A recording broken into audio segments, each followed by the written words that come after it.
আসসালামু আলাইকুম। লেকচার 2 এর সেকেন্ড পার্টে সবাইকে স্বাগতম। এই পর্যায়ে আমরা দেখব কম্পিউটার পেরিফেরালস নিয়ে। কম্পিউটার পেরিফেরালস বলতে আমরা যেটা বুঝি যে সকল যন্ত্র কম্পিউটারের সাথে সংযুক্ত হয়ে কম্পিউটারের কর্মদক্ষতা ও কর্মপরিধি বাড়িয়ে দেয়, সেগুলোকে আমরা কম্পিউটার পেরিফেরালস বলে থাকি। যেমন কিবোর্ড, মাউস, প্রিন্টার, জয়স্টিক বা মাইক্রোফোন, স্পিকার।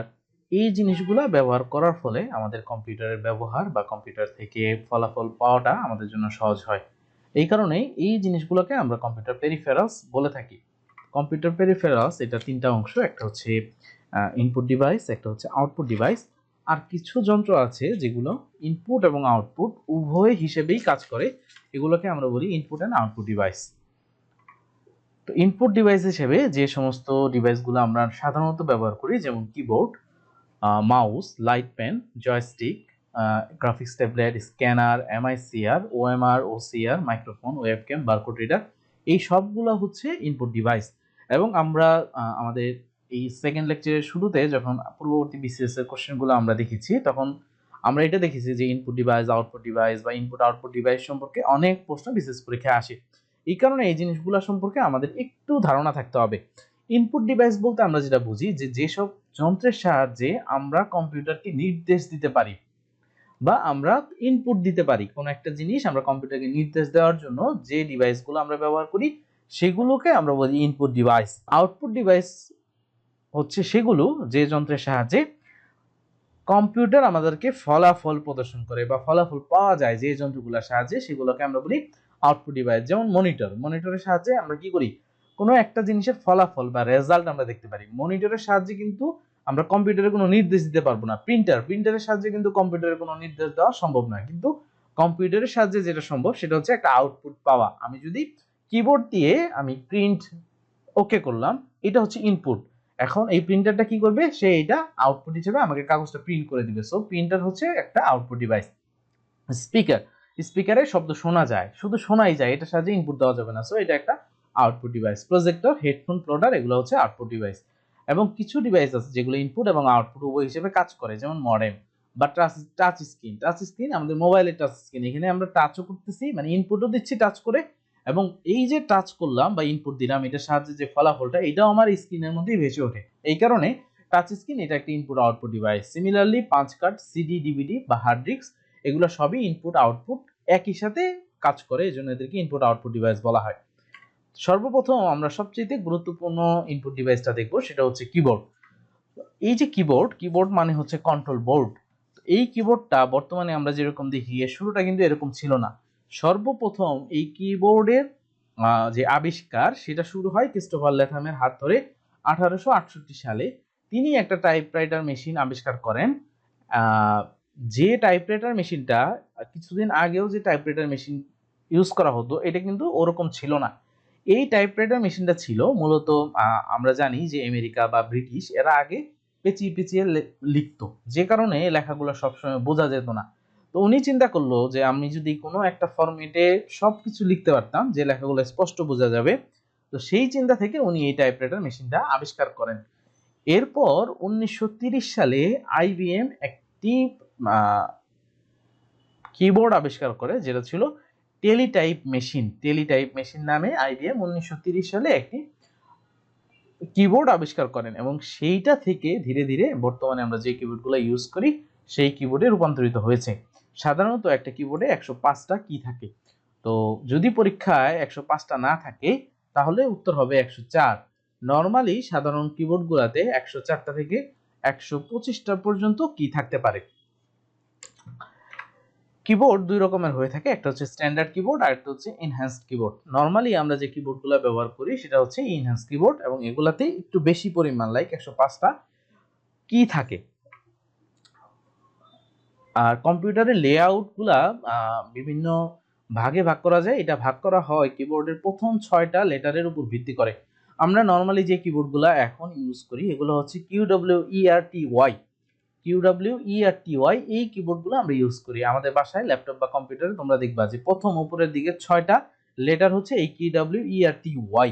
এছাড়াও কিউডব্লিউইআরটিজেড এবং এজেডইআরটিওয়াই, এই দুইটা লেআউটেরও কিবোর্ড পাওয়া যায়। তো কিবোর্ডের মধ্যে বিভিন্ন ধরনের কি থাকে এবং এক এক ধরনের কি এর কাজ এক এক রকম, যেমন ফাংশন কি থাকে, আলফা নিউমেরিক কি থাকে, এরপর নিউমেরিক কিপ্যাড থাকে, modifier kiss, cursor movement kiss থাকে, এছাড়াও কিছু স্পেশাল স্পেশাল কিও থাকে। তো আমরা একটু এই কিগুলো একটু দেখে নেই যে ফাংশন কি কি জিনিস। ফাংশন কি হচ্ছে কিবোর্ডের উপরে F1 থেকে F12 পর্যন্ত যে কিগুলো দেখা যায় এগুলোকে বলা হয় ফাংশন কি, এবং এই ফাংশন কি এর সংখ্যা হচ্ছে 12টি, F1 থেকে F12 এই কিগুলোকে ফাংশন কি বলে। এবং এই প্রত্যেকটা কি এর ডিফারেন্ট কাজ আছে। যেমন F1 এটা দিয়ে সাধারণত হেল্প বা কোনো একটা জিনিসের আমি বুঝতে পারছি না যে এখানে আমার কি করতে হবে, সেই ক্ষেত্রে সেগুলো জানার জন্য আমরা F1 ইউজ করি। F2 এটা ফাইল রিনেমের ক্ষেত্রে ব্যবহৃত হয়, বিশেষ করে এমএস ওয়ার্ডে। F3 দিয়ে আমরা যে কোনো ফাইল সার্চ করতে পারি। F4 এটা দিয়ে বোঝায় লাস্ট অ্যাকশন পারফর্ম। লাইক আমি মাইক্রোসফট ওয়ার্ডে লাস্ট যে কাজটা করলাম, আমি হয়তো একটা টেবিলে একটা কলাম অ্যাড করেছি, আমি যদি এরপর F4 প্রেস করি তাহলে যেটা হবে একটা করে কলাম অ্যাড হওয়া শুরু করবে। বা আমি হয়তো একটা স্পেস নিচে গিয়েছি, এরপর যদি আমি F4 ক্লিক করি তাহলে সেই একটা স্পেস নিচে যেতে থাকবে। তার মানে লাস্ট অ্যাকশন যেটা শেষ কাজ আমি যেটা করছি সে এটা পুনরাবৃত্তি করবে F4 প্রেস করে। F5 দিয়ে আমরা কোনো কিছু ফাইন্ড বা রিপ্লেস করতে পারি। আমার হয়তো কোনো একটা ওয়ার্ড খুঁজে পেতে হবে, আমি F5 ক্লিক করে ফাইন্ডে সেই ওয়ার্ডটা লিখে সার্চ দিলে সেই ওয়ার্ডটা খুঁজে বের করবে। বা আমি হয়তো কোনো একটা ওয়ার্ডকে রিপ্লেস করতে চাচ্ছি আরেকটা ওয়ার্ড দিয়ে, সেই ক্ষেত্রেও আমি F5 ইউজ করব।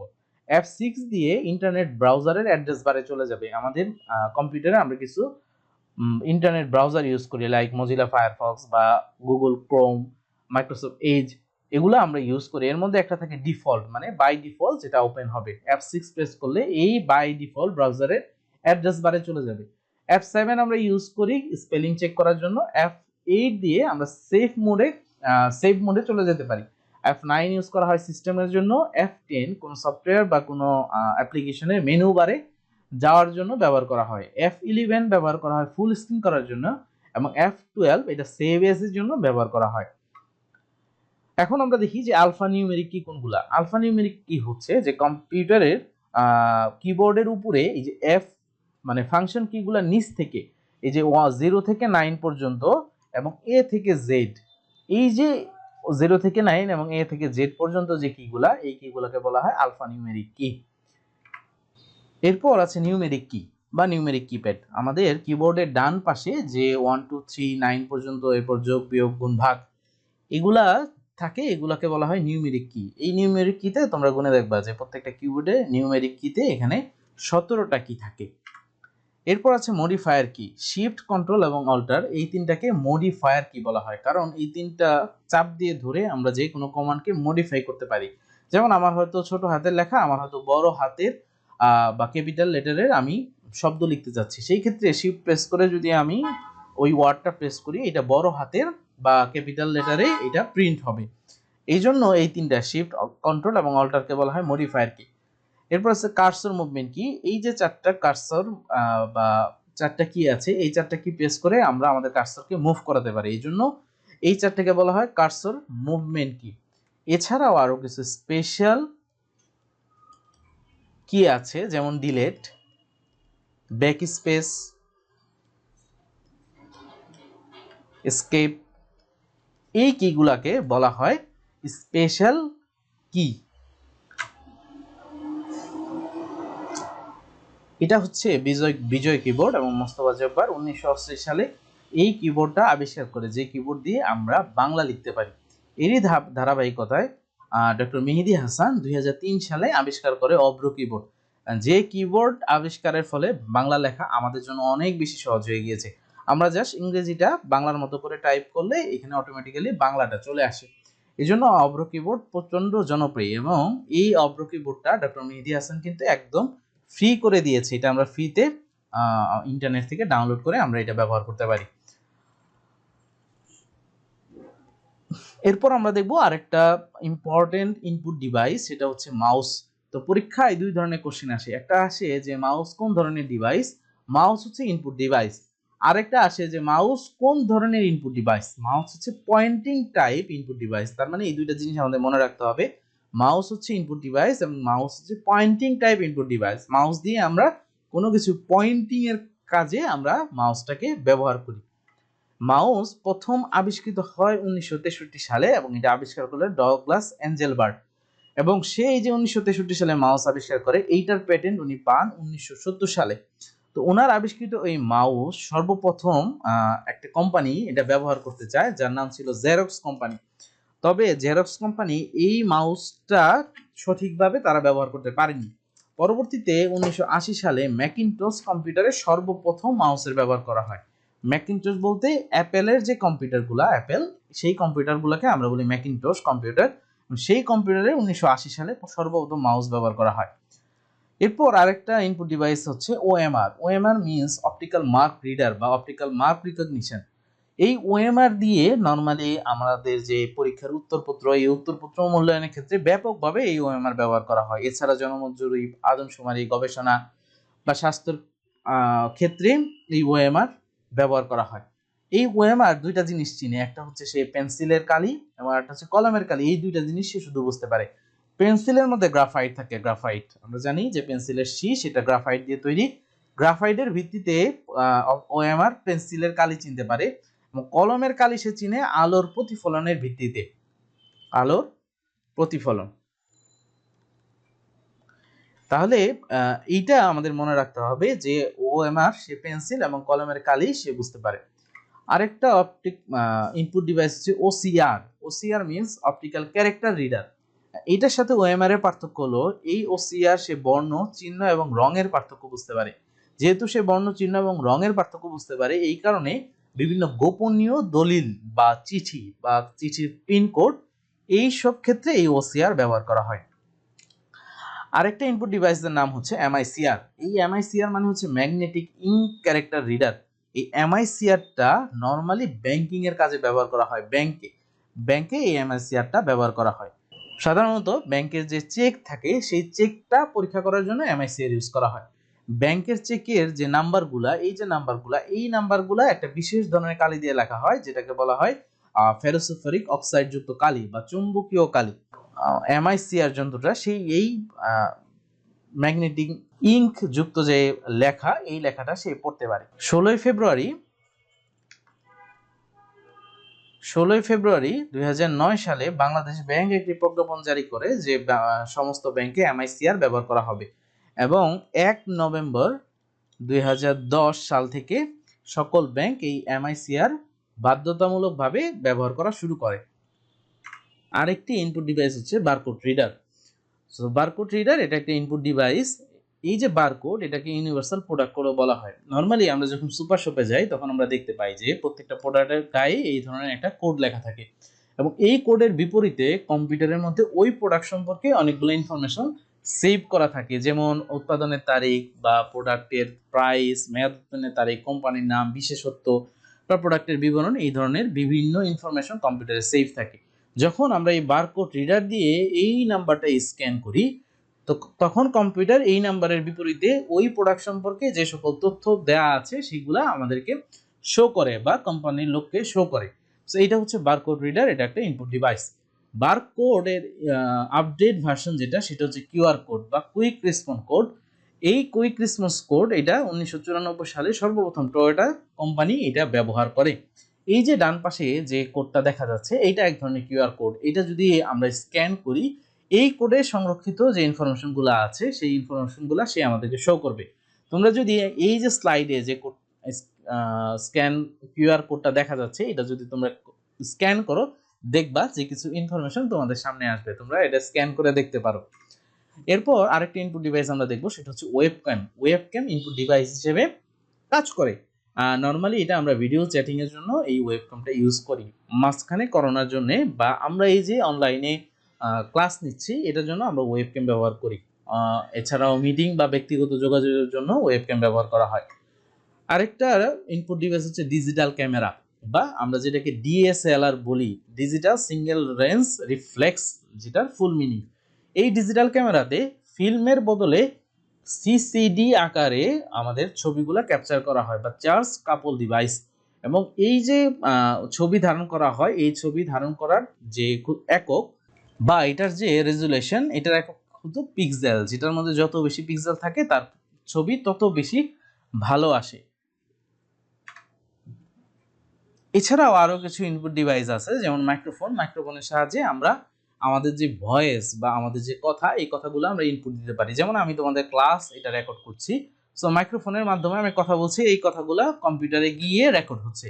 এছাড়াও বিভিন্ন ধরনের সেন্সর, গ্রাফিক্স ট্যাবলেট, যেমন আমি যে লিখছি এটা গ্রাফিক্স ট্যাবলেটের উপর লিখছি, সো এই লেখাটা ইনপুট আকারে কম্পিউটারে চলে যাচ্ছে। এছাড়াও লাইট পেন, স্ক্যানার, জয়স্টিক, এগুলো ইনপুট ডিভাইস হিসেবে কাজ করে।